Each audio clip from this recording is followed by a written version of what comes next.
কে বলেছে এরকম কালো কালো মাংস খেতে ভালো লাগে না? বলুন তো একবার। দেখতে কালো হয়েছে।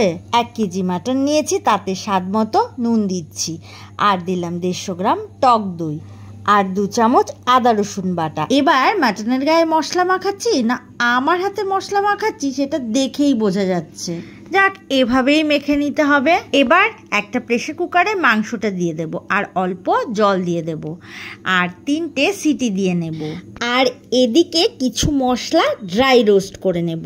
তার জন্য 10-12টা শুকনো লঙ্কা নেব, আর একটা বড় এলাচ নেব, আর 1 চামচ গোটা ধনে নেব, 1 চামচ সাদা জিরে নেব, 10-15টা গোলমরিচ নেব, আর 5-6টা ছোট এলাচ নেব, আর 1 টুকরো দারচিনি নেব। একবার ভালো করে সব কিছু মিশিয়ে নেব। মিনিট 2 এরকম লো ফ্লেমে ড্রাই রোস্ট করে নেব।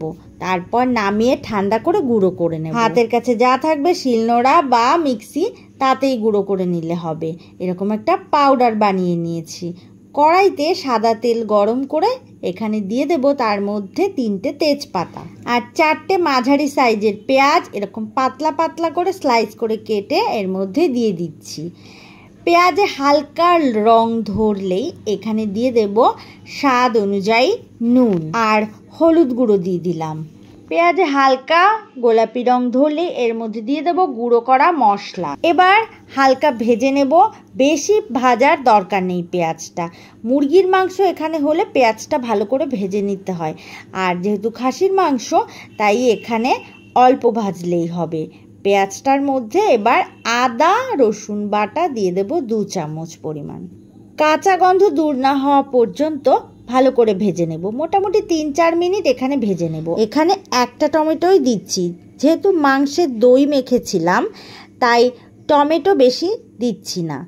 আর টমেটো না দিলেও এখানে কোনো অসুবিধা নেই, যেহেতু মাংসটাতে দই দিয়েছিলাম। ভেজে নিয়ে এবারে সিদ্ধ করা মাটনটা দিয়ে দিচ্ছি।